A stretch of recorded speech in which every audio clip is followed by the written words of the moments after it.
Assalamualaikum warahmatullahi wabarakatuh. Bismillahirrahmanirrahim. Dari kesendirian yang positif tadi, sekarang kita bawa naik menuju Tuhan. Menuju kesadaran spiritual. Sejauh mana kesendirian kita bermakna spiritual.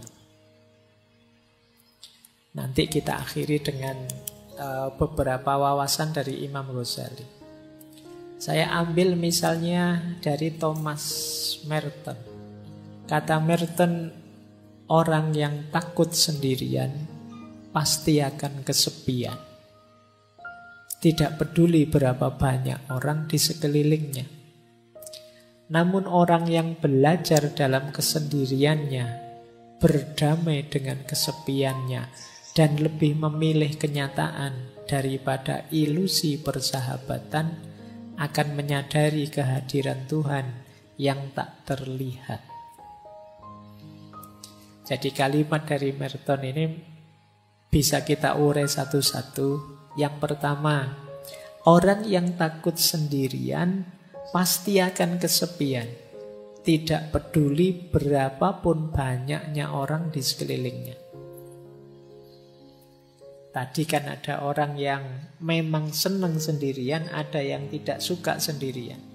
Tentu saja yang tidak suka sendirian, ketika mengalami sendirian, dia akan merasa kesepian. Kuncinya bukan pada banyak temannya atau sedikit temannya. Pemaknaan dia terhadap sendirian itu. Jadi kalau dia memaknai kesendirian itu sebagai sesuatu yang negatif dan menakutkan, ya begitu sendiri dia akan merasa kesepian. Nah, biar tidak begitu bagaimana? Dilanjutkan yang kedua. Mari belajar dalam kesendirian, berdamai dalam kesepian. Belajar sendirian, berdamai dalam kesepian. Berdamai dalam kesepian berarti kita bisa menerima. Tidak apa-apa ya Allah, saya sendirian asal Engkau ridho. Itu bisa menerima. Tidak apa-apa saya jomblo kalau ini memang keinginanmu ya Allah. Nah, jadi ini berdamai dengan kesepian, dengan kesendiriannya. Dan lebih memilih kenyataan daripada ilusi persahabatan. Kenapa persahabatan di sini disebut ilusi? Ini seperti yang disampaikan di awal tadi, tidak mungkin ada persahabatan yang sama sekali tidak mengandung perpisahan, tidak mengandung kesendirian. Perpisahan itu kan kesendirian. Maka antara yang ilusi dan yang hakiki, pilihlah yang hakiki. Tadi ternyata yang hakiki ya kesendirian. Kalau mentalku sudah mental yang siap sendiri, meskipun ditinggalkan oleh sahabat, ya aku kuat. Meskipun temanku pergi semua, ya aku sanggup. Dan ini yang terakhir, pada akhirnya orang yang siap menghadapi kesendiriannya, justru dia akan menemukan kesadaran diri yang paling dalam, yaitu Tuhan. Dalam kesepianmu yang paling puncak, kalian justru akan menyadari hadirnya Tuhan. Inilah from solitude to spiritual awareness. Dari kesendirian menuju kesadaran spiritual. Itulah mengapa dulu Rasulullah itu setiap momen tertentu yang masyhur kan saat bulan Ramadan, beliau menyendiri. Istilahnya bertahanus, kalau bahasa sufinya kholwat uzlah, ke Gua Hira. Jadi kesendirian ini tujuannya apa? Yuk, dalam rangka menyadari hadirnya Tuhan. Jadi tadi ada sisi negatifnya kesendirian, namanya kesepian, tapi juga ada sisi positifnya. Dan sekarang sisi yang positif itu kita bawa berjalan ke ranah spiritual. Kita lanjutkan, belajar lagi. Kata Osho lagi tadi, Osho sudah kita kutip ya. Perjalanan ke dalam diri adalah perjalanan menuju kesendirian yang absolut. Engkau tidak dapat mengajak orang lain ke sana bersamamu. Ini sama dengan Hermann Hesse yang menulis novel tentang Buddha. Kita harus menjadi sendiri, sangat sendiri. Lalu kita menarik diri ke dalam diri yang terdalam. Mungkin rasanya sangat sepi. Ini memang jalan penderitaan yang pahit. Tetapi kemudian kesendirian kita akan teratasi. Kita tidak lagi merasa kesepian. Karena kita menemukan bahwa dalam diri kita yang terdalam ada jiwa. Yaitu yang ilahiyah yang tak terpisahkan. Lalu kita menemukan diri kita berada di tengah-tengah dunia, namun tidak terganggu oleh keserbaragamannya. Karena jiwa kita yang paling dalam itu membuat kita tahu bahwa diri kita adalah menjadi satu dengan semua makhluk. Jadi kesadaran spiritual itu nanti bertahap. Yang pertama, kesadaran bahwa hakikatnya kita sendiri. Karena hakikatnya kita sendiri, terus kita masuk ke dalam diri. Saat kita masuk ke dalam diri, di situ kita ketemu inti diri kita yang sifatnya ilahiyah, yang disebut ruh. Kesadaran ruhaniyah ini, kalau memang sudah kita pahami, pada akhirnya kita akan kembali lagi ke dunia, tapi sudah tidak tergoda lagi. Dengan kesadaran bahwa semua makhluk hakikatnya satu, yaitu ciptaannya Allah, citranya Allah, citranya Tuhan. Inilah from solitude to spiritual awareness. Jadi diawali dari sendiri yang tidak kesepian, dilanjutkan dengan perjalanan ke dalam diri, dipuncai dengan kesadaran ilahiyah, diterapkan dalam hidup sehari-hari, yang tidak merasa ada bedanya semua makhluk dan tidak tergoda oleh warna-warni duniawi. Inilah from solitude to spiritual awareness. Konkretnya apa? Kalau dalam dunia tasawuf, uzlah. Ada 3 istilah dalam dunia tasawuf yang dekat dengan uzlah. Ya, yang pertama uzlah itu sendiri, yang kedua zuhud, yang ketiga kholwat. Zuhud itu kondisi jiwa yang tidak tergoda oleh hal-hal duniawi. Kalau uzlah itu menjauhkan diri dari keramaian. Kalau kholwat itu memisahkan diri dari keramaian, berdua dengan yang dicintai, yaitu Allah. Jadi uzlah itu menjauhnya, kholwat itu berduaannya. Kemudian dari sini bisa melahirkan jiwa yang zuhud, jiwa yang tidak tergoda oleh hal-hal duniawi. Jadi ternyata kesendirian tadi bisa jadi, kalau bahasa tasawufnya, salah satu mode suluk perjalanan kita untuk menuju Allah. Jadi yang tadi berawal dari kondisi jiwa, psikologi kita, ternyata bisa kita manfaatkan untuk perjalanan ilahiyah. Kesendirian kita ternyata bisa bermakna spiritual. Kita lihat ya, ini ayatnya. Jadi mana sih ayat yang menyarankan kita memperhatikan diri kita sendiri, jangan terlalu sibuk dengan orang lain? Ada di surat Al-Maidah ayat 105. Wahai orang-orang yang beriman, ya ayyuhalladzina amanu alaikum anfusakum. Alaikum anfusakum itu ya atas diri kalian, jiwa-jiwa kalian diri. Maksudnya apa? Perhatikanlah diri kalian sendiri. La yadurrukum man dhalla idza tadaitu. Tidak mungkin bisa membahayakanmu, mencelakakanmu orang-orang yang sesat kalau kalian sudah mendapat petunjuk. Berarti apa? Tadi jiwa kita ini ayo kita bawa untuk memperoleh hidayah, memperoleh petunjuknya Tuhan. Kalau sudah sampai level itu, tidak akan yang ada yang bisa menggoda kita, membahayakan kita.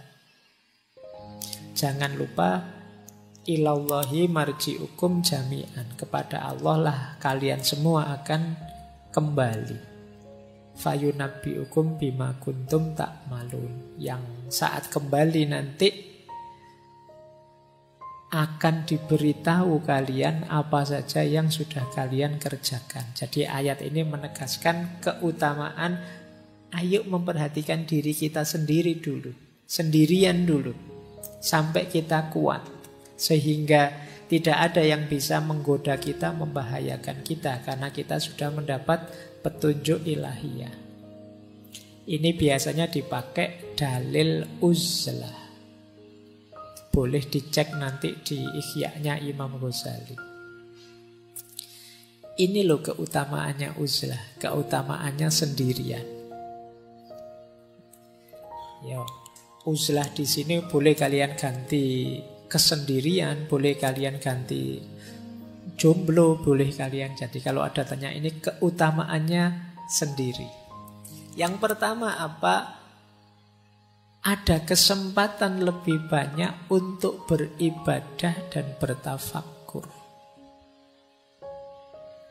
Tentu saja kalau banyak teman terus-terusan bareng orang lain, kesempatan ibadahnya kan bukan tidak ada tapi terbatas. Untuk bertafakkur juga sulit fokus kalau banyak orang di sekeliling kita. Maka sendirian itu nikmat. Jadi kalau teman-teman nanti pulang dari kos-kosan, ya Allah di kamar kos ini sendirian, itu berarti nikmat. Alhamdulillah sendirian. Coba ada teman, aku repot ini harus melayani teman. Jadi kesendirian itu nikmat. Saatnya kalian memperbanyak ibadah, memperbanyak tafakkur. Ini kesempatan tidak datang berulang-ulang. Mungkin besok sudah ada teman. Yang kedua, mari kita syukuri kesendirian itu, karena itu berarti kita lepas dari dosa yang berhubungan dengan kemasyarakatan. Ghibah misalnya, gosip. Kalau sendirian kan tidak mungkin gosip. Apa ada orang ngerumpi kok sendirian? Kan tidak ono. Mesti ada temennya. Kalau kalian gosip kok sendirian, itu ya namanya bukan gosip. Jadi kita bersih dari ghibah. Kemudian yang kedua, kita tidak kena amanat amar ma'ruf nahi mungkar. Kan kita itu wajib beramar ma'ruf nahi mungkar. Wahai orang-orang, ayo menuju kebaikan, ayo sholat, ayo. Kalau nggak ada orang lain kan ini nggak ada perintahnya untuk mau amar ma'ruf ke siapa, nggak ada orang lain. Yo, kita bebas dari ini. Tapi kalau banyak orang, kita ada amanat untuk amar ma'ruf nahi mungkar. Ini sebenarnya saya ambil dari Ihya. Yang ketiga, riya. Kita pamer itu kan pada orang lain. Kalau tidak ada orangnya kita tidak pamer. Sedang sendirian saja kan kita tidak pamer. Kalau mau keluar ketemu orang kan kita pamer, kita dandan lah, kita apalah. Tapi kalau pas sendirian kan tidak. Terus yang keempat, kita terlindungi dari perilaku-perilaku buruk. Mengumpat, memfitnah, mencela. Tidak ada orang lain. Loh, paling tidak kan kita selamat dari 4 ini. Jadi teman-teman jangan mengeluh, jangan protes, jangan sedih kalau oleh Allah ditakdir jomblo abadi lama sekali. Kok tidak ada teman, ya Allah, tidak apa-apa. Itu kesempatan kita diberi fasilitas bebas dari dosa-dosa kemasyarakatan. Jadi alhamdulillah, itu kan gitu. Jadi ini utamanya uzlah, menjauh sebentar dalam kesendirian kita mendekat pada Allah. Kemudian membebaskan diri kita dari pertengkaran dan perselisihan. Ya tidak mungkin gegeran wong kita sendirian. Juga menyelamatkan kita dari ngobrol yang tidak ada gunanya. Basa-basi yang sia-sia, menghabiskan waktu saja. Jadi kalau tidak ada orang lain kan kita tidak mungkin ngobrol yang aneh-aneh ya. Sudah apa-apa ya to the point saja, sudah sesuai yang kita inginkan ya. Kalau mau ibadah ya ibadah, mau tafakur ya tafakur. Kemudian untungnya uzlah juga ya menyelamatkan diri dari gangguan dan godaan orang lain. Sekitar kita ini kan banyak sekali godaan demi godaan. Kalau kita pas sendirian paling tidak selamat lah. Tidak ada godaan. Kalau pas bareng-bareng gini kan godaannya banyak. Kalian misalnya ngelirik, wah HP-nya baru, HP-ku kalah, ini sembunyiin aja. Ini kapan ya aku bisa beli HP baru? Tadi nggak mikir gitu, sekarang jadi mikir itu. Waduh, temanku sekarang sudah sukses, kapan ya aku suksesnya? Tadi nggak mikir itu, sekarang mikir itu. Wah, temanku pasangannya kok cakep, aku kapan ya dapet? Itu karena berinteraksi. Jadi ada untungnya ternyata kita uzlah, menjauh. Kemudian yang kelima, putusnya harapan orang banyak atas kita dan harapan kita atas orang banyak. Karena kita agak terpisah dari mereka, ya orang banyak tidak lagi berharap pada kita. Kita juga tidak berharap pada mereka. Bukan berarti jelek berharap pada orang lain atau kita jadi tumpuan harapan orang lain. Tapi kadang-kadang kalau lupa batas seperti yang saya jelaskan di depan tadi, ini bisa jadi sumber kesedihan, sumber stres. Orang lain berharap kita itu ya wong mahasiswa, mbok yo hidup yang tertib. Kalau adzan ya ke masjid. Kalau itu kan mungkin orang lain berharap itu dan kita tertekan dengan itu. Kita juga berharap masyarakat itu mbok ya begini begitu. Tapi begitu kita uzlah, harapan-harapan yang macam-macam tadi sudah tidak ada.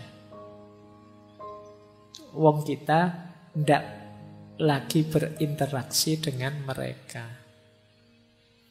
Jangan lupa uzlah ini bukan berarti untuk selamanya kita berpisah dengan masyarakat. Uzlah ini lebih pada melatih jiwa kita, melatih diri kita agar tidak mudah tergoda, agar kuat. Pada saatnya mungkin kembali ke tengah masyarakat kita sudah kuat. Jadi uzlah ini ada ya pakai istilah bagian dari riyadhah, latihan, melatih jiwa. Ketika kita uzlah, kita tidak banyak berharap pada masyarakat, kita lebih bersandar pada Allah. Ya nanti setelah kembali ke masyarakat kita juga begitu. Ketika kita uzlah, kita bisa fokus memperbanyak ibadah dan tafakur, tidak tergoda oleh kesibukan di sekeliling. Ya nanti saat kembali juga masih begitu. Itu gunanya uzlah. Jadi riyadoh, latihan, melatih jiwa kita. Kemudian kalau itu orangnya bodoh, tidak pinter kayak kita semua ini, uzlah itu menyelamatkan. Orang lain selamat dari kebodohan kita. Dan kita juga selamat dari bodohnya orang lain. Nah, jadi ini keutamaan-keutamaannya uzlah. Hidup sendirian. Ini bisa kalian cari keutamaan-keutamaan ini dalam Ihya Ulumuddinnya Imam Ghazali. Saya banyak ambil dari sana. Meskipun nanti di situ ada banyak uraian kapan kita harusnya uzlah, kapan kita membaur di tengah masyarakat. Kesendirian itu indah, kesendirian itu positif, kesendirian itu bisa membuahkan banyak manfaat untuk hidup kita. Nah, ini menarik. Saya tadi buka Ihya, tadi ketemu hadis yang mengindikasikan Rasulullah menyuruh kita uzlah kalau situasinya seperti ini. Saya bacakan ya. Rasulullah Shallallahu Alaihi Wasallam bersabda, ini hadis dalam Ihya. Apabila engkau menyaksikan manusia mengingkari janji dan amanah yang dipercayakan kepada mereka, dan apabila kemudian mereka menjadi begini itu Rasulullah memasukkan jari satu ke jari yang lain. Maksudnya apa? Konflik terus, gegeran terus. Mereka sibuk dengan pertengkaran dan perselisihan. Kemudian seorang sahabat bertanya, lalu apa yang harus kami lakukan ya Rasulullah? Beliau menjawab, tetaplah kalian berada di rumah kalian, jaga lidahmu baik-baik, dan ambil apa yang kalian ketahui dan tinggalkan apa yang tidak kalian ketahui. Karena itu tetap sibuklah dengan urusan kalian sendiri dan tinggalkan urusan orang banyak. Hadis ini menarik ya. Jadi kalau situasinya orang yang diberi amanah kok terus banyak yang khianat, kemudian masyarakat secara umum sukanya konflik, gegeran aja. Saatnya kita nyari selamat untuk diri kita sendiri. Ambil jarak, uzlahlah. Jadi ini hadis ini nuntun kita untuk tidak tenggelam dalam situasi masyarakat ketika situasi masyarakat itu menurut kita negatif. Menarik diri. Karena kita mesti, kalau kita terjun ke sana, kita pasti terpengaruh. Ini yang disebut uzlah. Ya silahkan teman-teman membaca situasi. Mungkin di masa yang akan datang ketemu situasi seperti ini, ya selamatkan diri kita sendiri lebih dulu. Dengan cara ini tadi, uzlah. Bahkan ada beberapa asar yang saya ambil juga karena menarik kalimatnya. Kesendirian lebih baik daripada sahabat yang buruk perilakunya. Kok punya sahabat kok buruk, mending sendiri saja. Atau qaulnya Ibnu Somad. Ibnu Somad punya kalimat menarik. Manusia itu seperti obat yang dengannya mereka menyembuhkan penyakit. Namun manusia masa kini telah berubah menjadi penyakit yang tidak lagi ada penawarnya. Karena itu larilah dari manusia banyak sebagaimana kalian lari dari singa. Ini juga anjuran untuk uzlah. Ya memang kita memerlukan orang lain. Manusia itu seperti obat bagi kekurangan kita. Tapi hari ini banyak manusia yang bukan obat tapi penyakit itu sendiri. Orang baik-baik ketika berinteraksi dengan orang lain jadi ketularan jahat. Nah, kalau situasinya seperti ini ya jauhi saja mereka. uzlahlah, menjauhlah. Rasulullah itu ketika sadar kondisi masyarakatnya yang jahiliyah, yang kacau, yang lupa pada Tuhan dan lain sebagainya, ya beliau uzlah, merenungi kondisi masyarakatnya. Jadi ini tuntunan-tuntunan untuk kita beruzlah, menjauh dari keramaian ketika situasinya memungkinkan. Jadi dari sini kelihatan ternyata ya menyendiri, menciptakan kesendirian untuk hidup kita itu kalau momennya tepat, justru itu adalah sesuatu yang dianjurkan, mulia dan utama. Makanya sejak awal tadi saya bilang cari situasi yang pas ya, cari kondisi yang pas. Baik, terakhir ini satu kalimat menarik. Mungkin teman-teman pernah dengar kalimat eagle flies alone. Great eagles fly alone. Great lion hunt alone. Great souls walk alone. Alone with God. Burung elang yang hebat itu terbangnya sendirian. Singa yang hebat juga berburu sendirian. Jiwa yang hebat berjalan sendirian. Tapi sendirian bersama Tuhan.